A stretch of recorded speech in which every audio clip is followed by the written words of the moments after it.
Hello दोस्तों, readers house में आपका फिर से स्वागत है।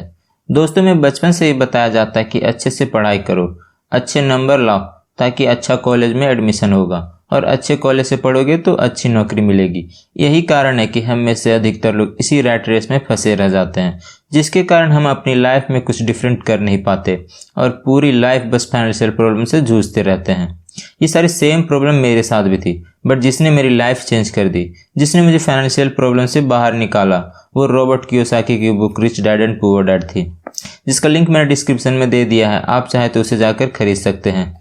ये बुक दुनिया की बेस्ट फाइनेंशियल बुक्स में से एक है, जिसे हर किसी को पढ़ना चाहिए। तो आइए जानते हैं इस बुक से कुछ 9 खास ऐसी बातें जो पूरी तरह से प्रैक्टिकल और लाइफ चेंजिंग है। दोस्तों, अगर आपने अभी तक हमारे चैनल को सब्सक्राइब नहीं किया है तो प्लीज़ सब्सक्राइब कर ले। हमारा चैनल यूट्यूब के बेस्ट समरी चैनल्स में से एक है। So number 1, we learn from our experiences. इस बुक के अनुसार रॉबर्ट कियोसाकी के 2 फादर हैं। एक उनके खुद के फादर जिन्हें वो पुअर डैड कहकर पुकारते हैं, और दूसरे उनके मुंह बोले फादर जिन्हें वो रिच डैड कहकर पुकारते हैं। जो उनके खुद के फादर हैं वो एक कॉलेज में प्रोफेसर हैं, जो एक हार्ड वर्कर मैन है। वो उन्हें हमेशा कॉलेज में अच्छे नंबर लाने को कहते हैं ताकि उन्हें अच्छी जॉब मिल सके। लेकिन उनके मुंह बोले फादर जो 8वीं फेल हैं, वो उन्हें सिखाते हैं कि अगर वो समझ जाए कि असल में पैसा किस तरह से काम करता है तो वो कभी भी पैसों के लिए परेशान नहीं होगा। शुरुआत में रॉबर्ट ने जेरोक्स कंपनी के लिए काम किया था, जो उस वक्त अच्छे सेलिंग प्रोग्राम के लिए फेमस थी। उन्हें पता था कि कामयाब होने के लिए चीज़ों को बेचने की कला आना बहुत ही ज़रूरी है। प्रैक्टिकल लर्निंग की मदद से वो जल्द ही कंपनी के अच्छे सेल्समैन बन गए और वहाँ से ज़रूरी एक्सपीरियंस ले लेने के बाद उन्होंने वो जॉब छोड़ दी। यहाँ वो कहते हैं कि सिर्फ कॉलेज की डिग्रियाँ होना काफ़ी नहीं है, प्रैक्टिकली तौर पर हमें सीखना होगा, तभी जाकर हम अपनी लाइफ में कुछ अचीव कर पाएंगे। नंबर 2, पे योरसेल्फ फर्स्ट। रॉबर्ट कहते हैं कि सबसे पहले खुद को पे कीजिए। ज़्यादातर लोग अपनी सैलरी मिलने से पहले उसे पूरी तरह से खर्च करने के रास्ते ढूंढ लेते हैं, लेकिन फिर भी उनके खर्चे कभी कम नहीं होते, जिसके कारण वो अपनी सेविंग्स के बारे में सोचते भी नहीं है। इसलिए रॉबर्ट कियोसाकी कहते हैं कि हमेशा अपनी सैलरी का 10% अपने लिए रखें और इसे उन चीज़ों में इन्वेस्ट करें जो बाद में आपके लिए पैसिव इनकम का काम करेगा। फाइनेंशियली इंडिपेंडेंट होने के लिए खुद को पे करना आना बहुत ही ज़रूरी है। Number 3, don't buy liabilities build assets. Robert कहते हैं कि हमें लायबिलिटी के बजाय एसेट्स में इन्वेस्ट करना चाहिए। लायबिलिटी और एसेट्स में डिफरेंट बताते हुए कहते हैं जो चीज़ हमारे पॉकेट से पैसा निकलवाता है वो लायबिलिटी है और जो हमारे पॉकेट में पैसा लाता है वो एसेट्स है। ज़्यादातर लोग फाइनेंशियली नॉलेज की कमी के कारण एसेट्स की जगह लायबिलिटी खरीदते रहते हैं, जैसे कि घर एक लायबिलिटी है अगर वो आपको रेंट लाकर नहीं देती है तो। आम आदमी अक्सर अपने पैसों को लायबिलिटी खरीदने में खर्च कर देते हैं, वहीं अमीर लोग अपने पैसों को एसेट्स में लगाते हैं।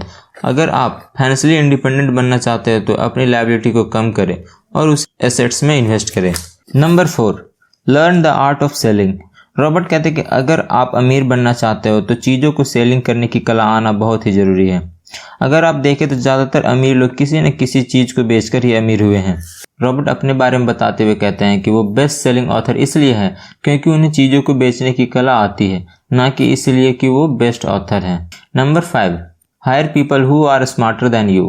रॉबर्ट बताते कि आप हमेशा अपने से ज़्यादा स्मार्ट और समझदार लोगों को काम पर रखो और उन्हें अच्छे पैसे दो। रॉबर्ट एम्प्लॉय को एसेट्स की तरह मानते हैं। अगर आप उन्हें अच्छी सैलरी देते हैं तो वो ज़्यादा मोटिव और एनर्जी के साथ काम करेंगे और ज़्यादा पैसा कमा कर देंगे, जो आपकी कंपनी को प्रॉफिट की ओर ले जाती है। Number 6, ask yourself how can you get the thing which you are want to gate.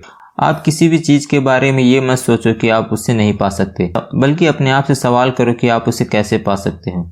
बचपन से रॉबर्ट के पुअर फादर अक्सर ये कहते थे कि हम ये नहीं खरीद सकते, हम वो नहीं खरीद सकते, लेकिन उनके रिच डैड ने उन्हें ये सिखाया कि कभी भी ये नहीं कहना चाहिए कि हम ये नहीं खरीद सकते, हम वो नहीं खरीद सकते। इसके बदले खुद से ये सवाल करो कि हम उस चीज़ को कैसे खरीद सकते हैं। उनके रिच डैड कहते थे कि अगर हम खुद से ये कहते हैं कि हम इसे नहीं पा सकते तो हमारा दिमाग इस बात को पूरी तरह से मान लेता है और उस चीज़ को पाने के बारे में सोचना बंद कर देता है।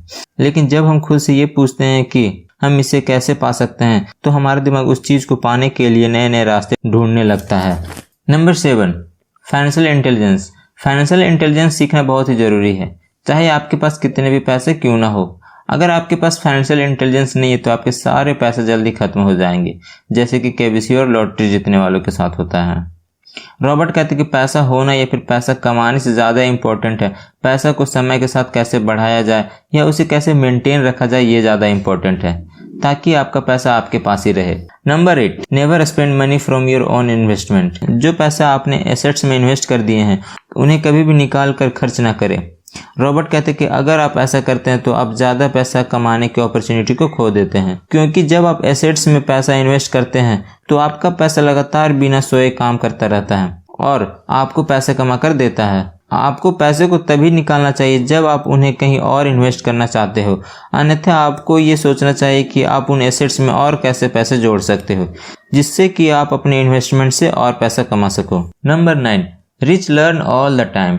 रॉबर्ट कहते हैं कि रिच पीपल हमेशा अपने आप को सीखने में व्यस्त रखते हैं और वो हमें ये भी बताते हैं कि हमें भी हमेशा कुछ न कुछ नया चीज़ सीखना चाहिए जिससे कि हम अपने आप को इम्प्रूव कर सकें। थैंक यू दोस्तों, ये वीडियो आपको कैसी लगी कमेंट्स करके बताइए। अच्छी लगी होगी तो लाइक कर दीजिए और साथ ही साथ सब्सक्राइब करके इस चैनल को ग्रो करने में हेल्प कीजिए।